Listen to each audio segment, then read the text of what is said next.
52 years. That's how long it took me to build my life. A respected architect, a loving wife, a home filled with memories, and it took less than 30 minutes for it all to burn. They say blood is thicker than water, but they don't tell you that blood can be laced with poison. My own brother, my flesh and blood, handed the police the matches and the gasoline.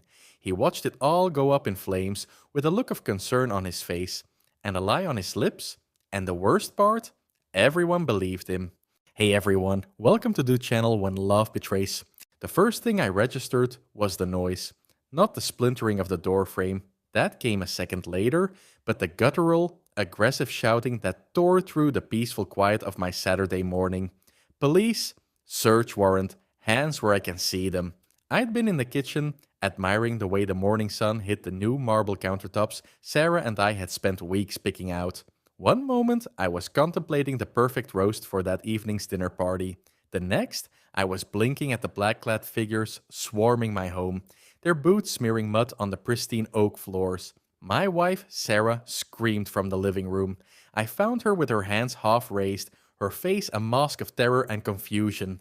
I did the same, a strange, numbing calm settling over me. This had to be a mistake, a grotesque, Hollywood-level misunderstanding. They'd read the address wrong. They'd be apologizing in minutes. David Harding, the lead officer, a man with a jaw set like concrete and eyes that gave away nothing, barked at me. Yes, I said, my voice steady, betraying the tremor in my soul. What is this all about? He didn't answer. Instead, he simply gestured, and his team began their methodical destruction. They weren't just searching. They were dissecting my life. Drawers were upended, closets emptied, cushions sliced open. They moved with a chilling efficiency that spoke of certainty. They knew what they were looking for, and to my horror, they found it. In the back of my office closet, tucked inside a ski boot I hadn't worn in 5 years, they pulled out a brick of cocaine. It was professionally wrapped, sealed tight. I stared at it, my mind refusing to process the reality of what I was seeing. It was an alien object, something from a different world, a prop from a movie, and it was in my house. That's not mine, I stammered, the calm finally shattering. I have never seen that before in my life. This is a mistake. The officer with the concrete jaw just looked at me. It was a look I would come to know well. A mixture of pity and contempt, the look of a man who had heard it all before. We received an anonymous tip, he said, his voice flat. Said you were a mid-level distributor, using your architecture firm as a front. The tip came from a family member, someone who was worried about you. A family member. The words echoed in the sudden silence of the room, louder than the splintering door. My mind raced. My parents were in their late 70s, living a quiet life in Florida. Sarah's family was in California. It didn't make sense. And then, a cold dread, slick and oily, slithered up my spine. My brother, Leo. Leo, my younger brother by 4 years. The artist, the free spirit. The one who had always lived in my shadow, or so he claimed during our more heated arguments. He'd been staying with us for the past 2 months, ever since his latest relationship imploded, and he found himself between studios. He'd left just yesterday, claiming he'd found a new place, all smiles and brotherly gratitude. A week ago, I turned him down for a significant loan. It wasn't the first time. I'd given him money for years, propping up his perpetually emerging career. This time, I had said no. I told him it was time he stood on his own 2 feet. The argument had been vicious. At the station, the world shrank to the size of a small gray room. Sarah was in another room, giving a statement. I sat there, the accusation hanging in the air like toxic smoke. When they finally let me make a call, I didn't call a lawyer first. I called my parents. My mother's soft, quavering voice was full of confusion. David, what's happened? Leo just called us. He was crying. He said you'd been arrested for drugs. Oh, David, tell me it's not true. He said he was so worried that he'd seen changes in you. And there it was, the foundation of my world cracking. He'd gotten to them first. He wasn't just the anonymous tipster. He was the concerned, heartbroken brother, weaving a narrative of my downfall. When Sarah finally saw me, her eyes were red-rimmed and filled with a terrible, wavering uncertainty. She wanted to believe me, but the evidence was there, the police were sure, and my own brother was telling everyone he'd been worried about my secret life for months. I didn't do this, Sarah, I whispered, my voice raw. I know, she said, but her voice lacked conviction. She squeezed my hand, but her touch felt distant, hesitant. That night, I was formally charged. I was released on bail, a stranger in my own life. As I walked out of the police station, I saw Leo across the street. He was standing under a streetlight, his shoulders slumped, the very picture of anguish. He looked up and our eyes met. There was no flicker of triumph, no hint of a smirk. There was only a profound, chilling emptiness. He had set the fire, and now he was standing back to watch me burn, positioning himself as just another horrified spectator. The police believed him, my parents believed him, and in the deepest, most terrifying part of her heart, I knew my wife was starting to believe him, too. The betrayal was absolute. It was a masterpiece. The first week back home was a masterclass in silence. The house, usually filled with the low hum of Sarah's classical music or the chatter of the television, was as quiet as a tomb. Sarah moved around me with a careful, measured grace, as if I were a piece of unexploded ordnance. We spoke in clipped, functional sentences. Do you need anything from the store? The lawyer called. I'm going to bed. The easy intimacy we had built over 25 years of marriage had evaporated, replaced by a thick fog of suspicion and fear. The air was heavy with the things we weren't saying. Every time I looked at her, I could see the question warring in her eyes. Who are you? My world outside the front door had shrunk even faster. The managing partners at my firm had called the day after the arrest.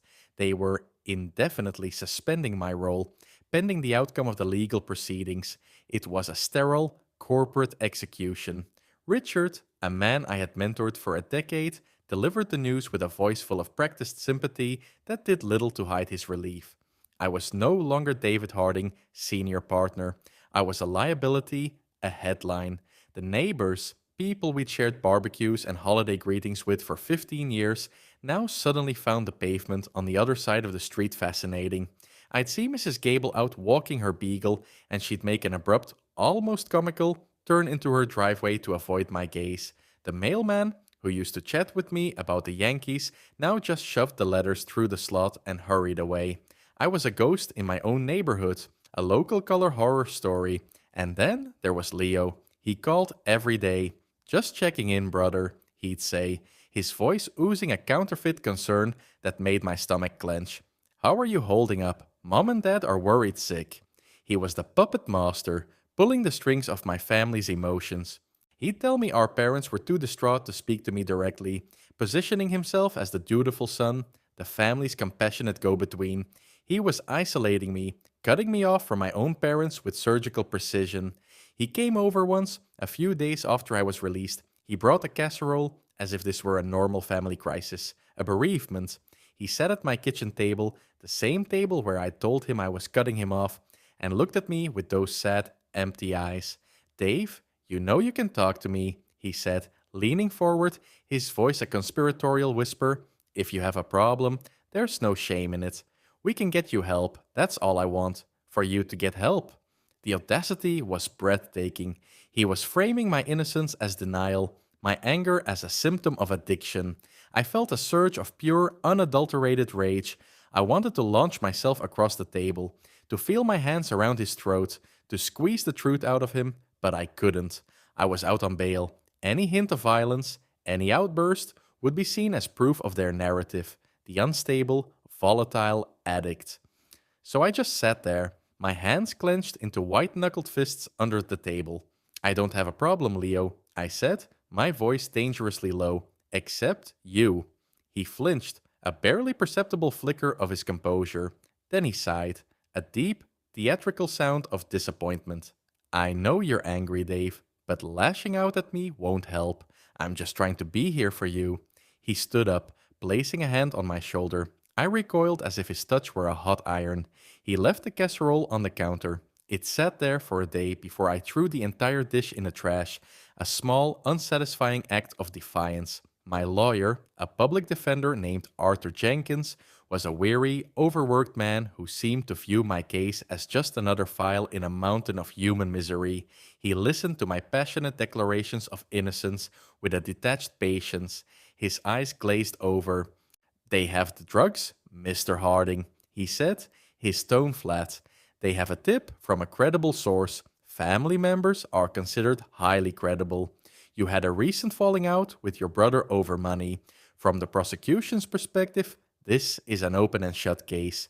They see a successful man with a hidden life, whose brother, in an act of conscience, decided to intervene. It's a lie.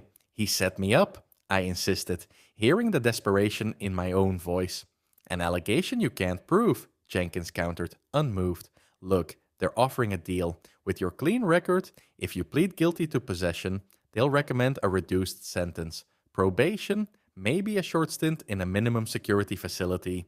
If you fight this and lose at trial, you're looking at serious time. Years. Going home that day was the lowest I had ever been. The plea deal felt like a death sentence of a different kind, an admission of guilt that would formalize the destruction of my life, my name, my entire past. That evening, Sarah finally broke her silence. Maybe you should consider it, David, she said softly, refusing to meet my eyes. The lawyer said, maybe it's the best way to put this all behind us. I stared at her, the woman I loved, the person I thought knew me better than anyone on earth. And I saw that she wasn't just suggesting a legal strategy. She was asking me to confess. To confess to the monster she was now terrified I might be. To validate the lie that was consuming us both. The exile was complete. I wasn't just an outcast in my community. I was an outcast in my own home, in my own marriage. I had never felt so utterly and completely alone. For 2 days, I lived in the shadow of the plea deal. The words plead guilty echoed in the silence of the house. A seductive, poisonous whisper. It was the easy way out. The way to end the uncertainty, to stop the bleeding. I could make it all go away by simply surrendering, by becoming the person they all thought I was. Sarah was treating me with a fragile, hopeful kindness, as if I were a patient who had finally agreed to a painful but necessary surgery. She saw the plea as an end to the nightmare. I saw it as a life sentence of shame. On the third day, I woke up before dawn. I stood in my ruined office, looking at the gashes in the walls where the police had searched for hidden compartments. I saw the empty space on the wall where my university degree and professional licenses used to hang. I had taken them down myself. I couldn't bear to look at the symbols of a life I was about to officially discard, and in that quiet, gray moment, something inside me shifted. It wasn't a dramatic explosion of anger, but a slow, hardening resolve, a cold, quiet fury. I was not going to plead guilty to a crime I did not commit. I was not going to let my brother dance on the grave of my life. When I told my lawyer, Arthur Jenkins, he sighed the sigh of a man burdened by a fool. It's your life, Mr. Harding, he said, already sounding bored, but you're making a mistake. Then help me prove it, I countered, a new edge to my voice. Instead of planning my surrender, let's start fighting the war. The conversation was short and unproductive, but it didn't matter. The decision had been made within me. The spark had been lit. I realized no one was going to save me. Not the legal system, not my friends, not my family. If I wanted my life back, I had to take it back myself. I started where I knew best. With details and structure, I was an architect. I built things. Now I would deconstruct one. I started with Leo. For the past 2 months, he had been a guest in my home. He had been a part of my network. I opened my laptop and began to build a timeline. I went through my credit card statements, phone bills, and emails for the entire period he was here. I created a spreadsheet, cross-referencing dates, times, and locations. It was tedious, methodical work, and it felt good. It felt like I was building something again, even if it was a case against my own brother. A week into this obsessive project, I found the first crack. A phone call on my family plan, which Leo was still on. There was a 15-minute call made 2 days before the raid to a number I didn't recognize. It was listed as a burner phone.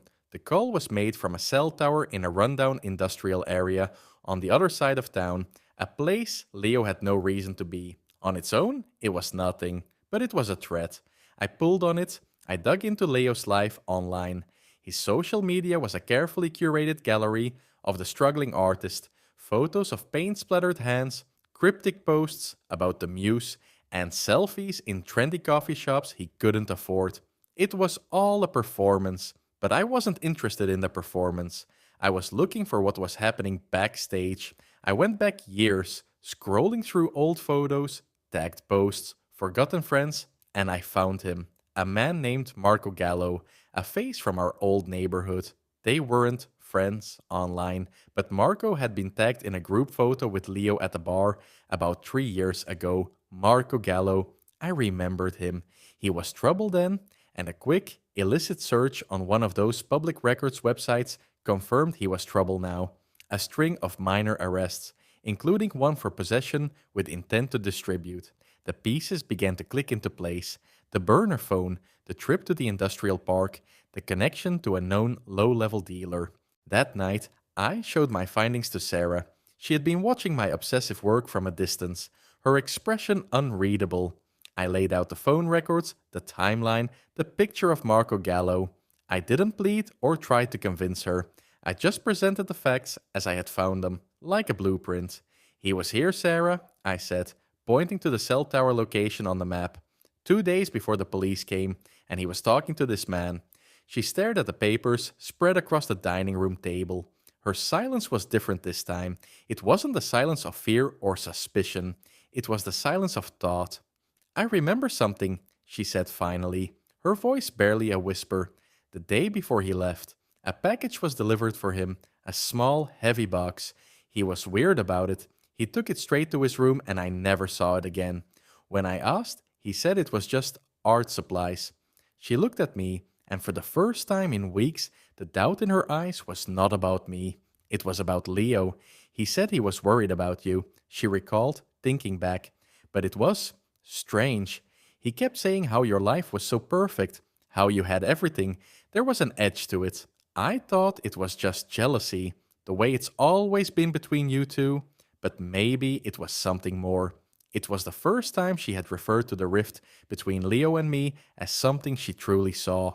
It was the first time she had used the past tense. In that moment, I was no longer an island. I had an ally. It was a small, fragile bridge, but it was a start. I had my spark, and now I had a little light to share it with. The fight wasn't over, but for the first time, I believed it was a fight I could actually win. Armed with a fragile new alliance with Sarah and a folder of meticulously organized evidence, I knew my next step couldn't be a quiet one. My lawyer was still dragging his feet, and the police certainly weren't going to investigate a concerned family member based on my desperate theories. I needed to force the issue. I needed a confrontation. The idea was terrifying. It felt like walking willingly into a hurricane, but staying silent was no longer an option. I called my parents in Florida. I didn't give them a choice. I'm driving down to see you this weekend, I said, my tone leaving no room for argument. Sarah is coming with me. I need you to make sure Leo is there. Tell him it's a family emergency. Tell him whatever you need to, but make sure he is there. My mother started to protest, her voice fluttering with anxiety, but I held firm. It's important, Mom. It's the most important thing. Just trust me.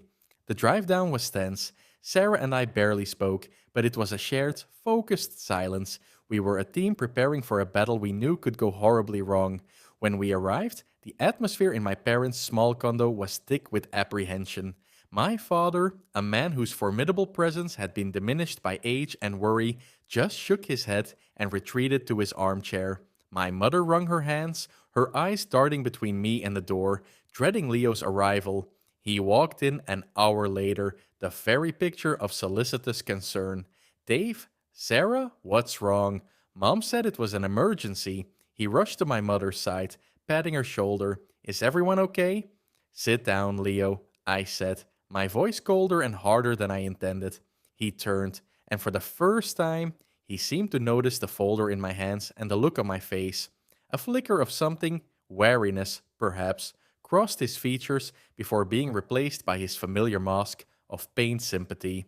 The four of them sat on the floral sofa and matching armchairs, a captive audience. Sarah stood slightly behind me, A silent pillar of support. I didn't start with accusations, I started with facts. I laid it all out, piece by painful piece, my voice steady and measured.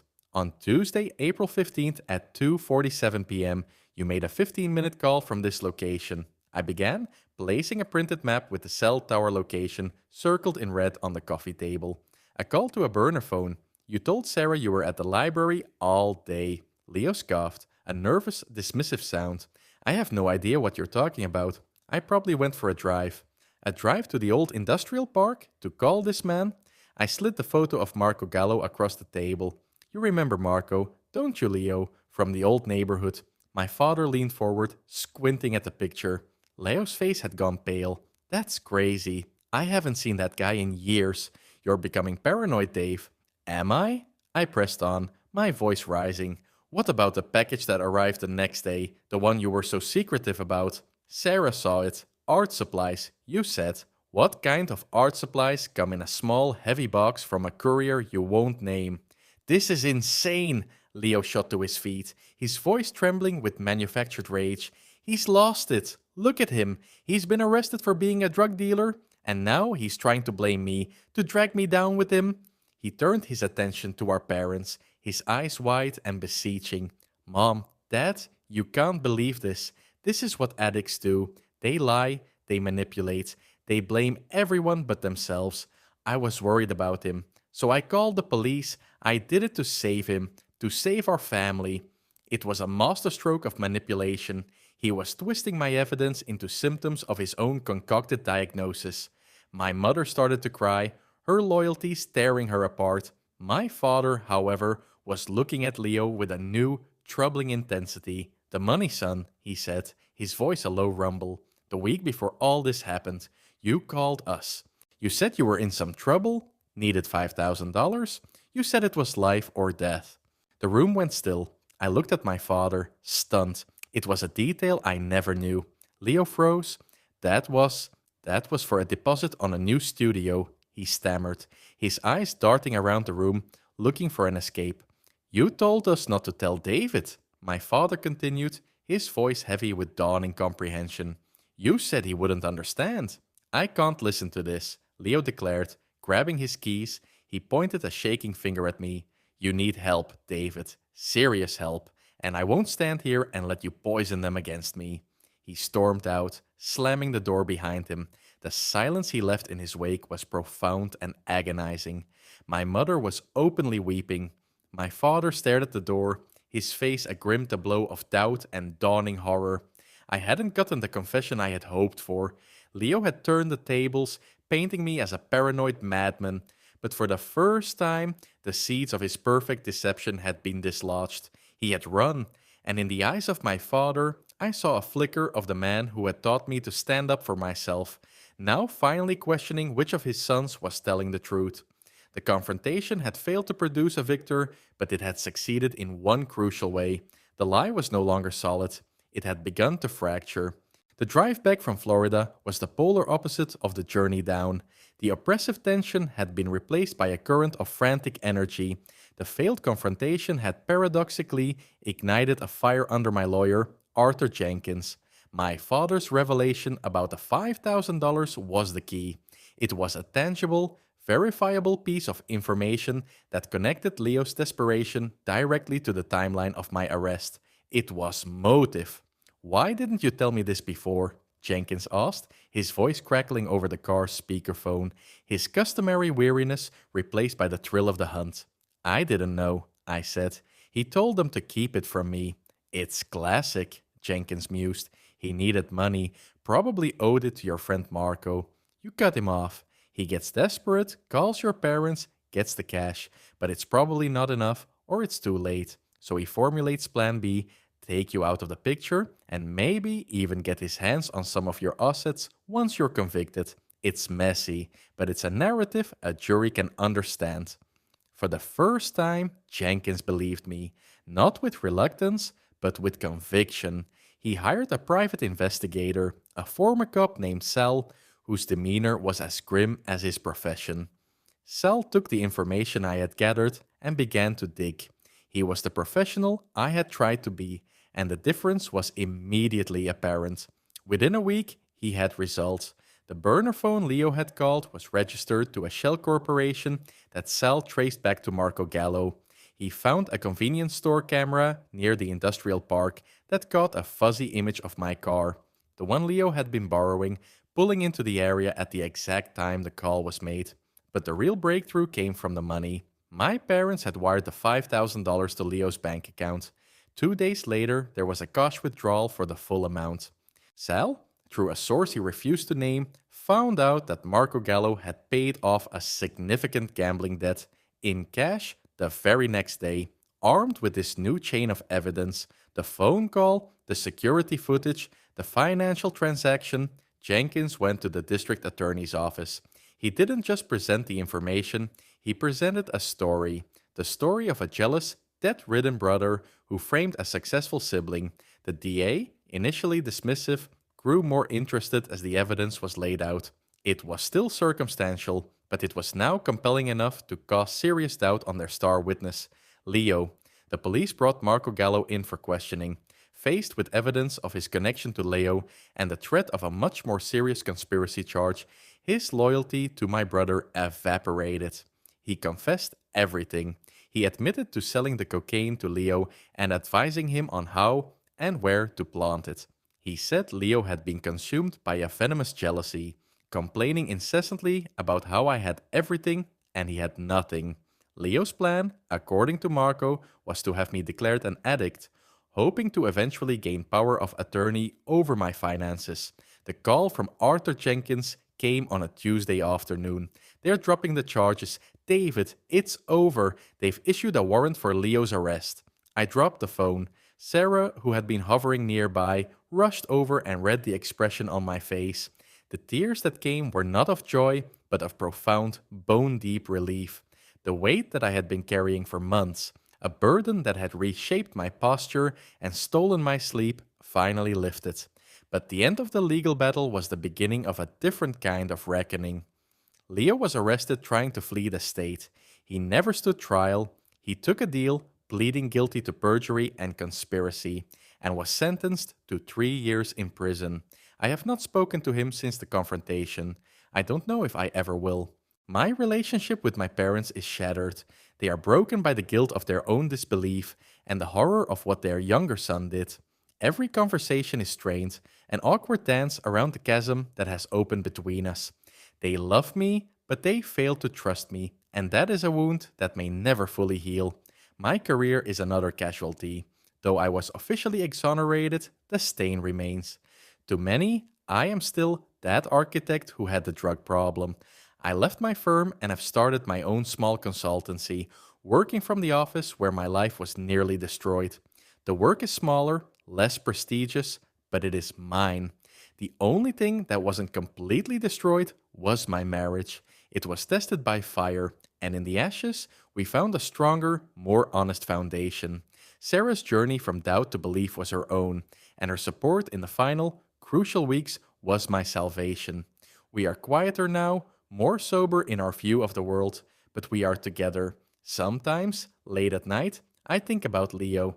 I don't feel anger anymore, just a profound and empty sorrow. He didn't just set me up with drugs, he exposed the terrifying fragility of the life I had built. He taught me that trust, reputation, and even family love are not concrete pillars, but delicate glass structures that can be shattered in an instant by a single well-aimed stone. I am free, but I am not the same man. I am scarred, I am warier, but I am still standing. And some days, that has to be enough.